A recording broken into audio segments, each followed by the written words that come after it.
Altered States, 1980 film directed by Ken Russell, starring William Hurt in his debut role and Blair Brown. Nominated for 2 Oscars, Best Sound and Best Original Score.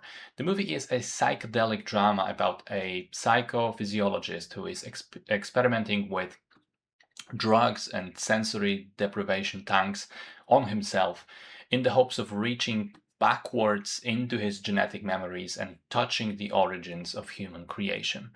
Apparently, very troubled production. Ken Russell fought with the writer, Paddy Chayefsky, eventually kicking him off the set, which led to Chayefsky distancing himself from the film and taking his name off of it.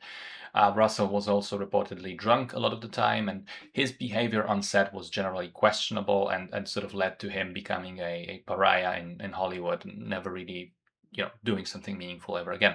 So I gotta say, I didn't like this movie very much. I thought it had a really interesting first half, which one deals with interesting ideas of hallucinations and drug trips and what you see during them, religious imagery, stuff from your own past, and so on.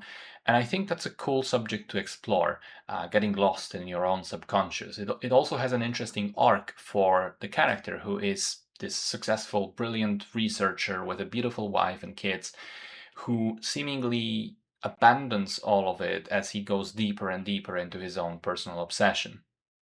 But I admit, the movie lost me as soon as it got into the physical transformation scenes. I'm not sure if that was supposed to reference Dr. Jekyll and Mr. Hyde or similar stories, but at that point I thought it looked and felt downright silly.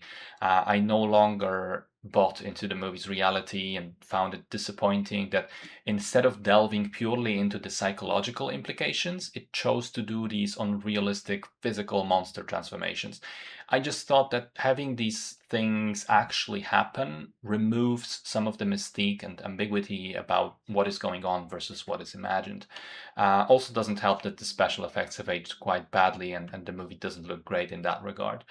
What I did like was some of its cinematography and imagery outside of special effects, the character dynamics in the first half, and William Hurt's performance, minus the noises that he makes as the caveman monster, because those are really silly. Overall, though, I found it to be pretty mediocre. Some interesting ideas that I think didn't go the most interesting direction.